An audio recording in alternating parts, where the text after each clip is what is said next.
மீட்கப்பட்டது, அவருடைய இரத்தத்தினால் நான் மன்னிக்கப்பட்டிருக்கிறேன், கழுவப்பட்டிருக்கிறேன் அப்படின்ற அந்த உணர்வை பெற்றதோடு மாத்திரமல்ல, அவருடைய மரணத்தின் மூலமாக மனித இனத்திற்கு கிடைத்த ஒரு மிகப்பெரிய ஒரு விடுதலையை, ஒரு வெற்றியை, ஒரு சந்தோஷத்தின் செய்தியை அங்கு நினைவு கூற சொல்கிறார். அவரை நினைவு கூற சொல்கிறார்.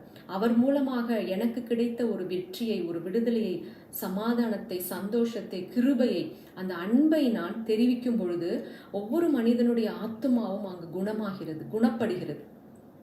ஸோ ஆத்தும நேசர். ஸோ நமக்காக ஒரு மனிதன் செய்த உதவியவே நம்ம மறக்கக்கூடாது, நன்றி மறக்கக்கூடாதுன்றோம். ஆனால் அவர் நமக்காக ஜீவனையே கொடுத்தார் அல்லவா? அப்படிப்பட்ட அவமானங்கள், நிந்தைகள், பாடுகளுக்குள்ளால் கடந்து சென்று நான் அனுபவிக்க வேண்டிய எல்லா வழிகளையும் அவர் அனுபவித்து எனக்கு ஒரு மிகப்பெரிய வெற்றியை கொடுத்திருக்கிறார் என்றால், நான் ஒவ்வொரு முறையும் அவருடைய சரீரத்தையும் இரத்தத்தையும் நாம் எடுக்கும் பொழுது எவ்வளோ பெரிய நன்றி உணர்வோடு நாம் அவரை நேசத்தோடு அதை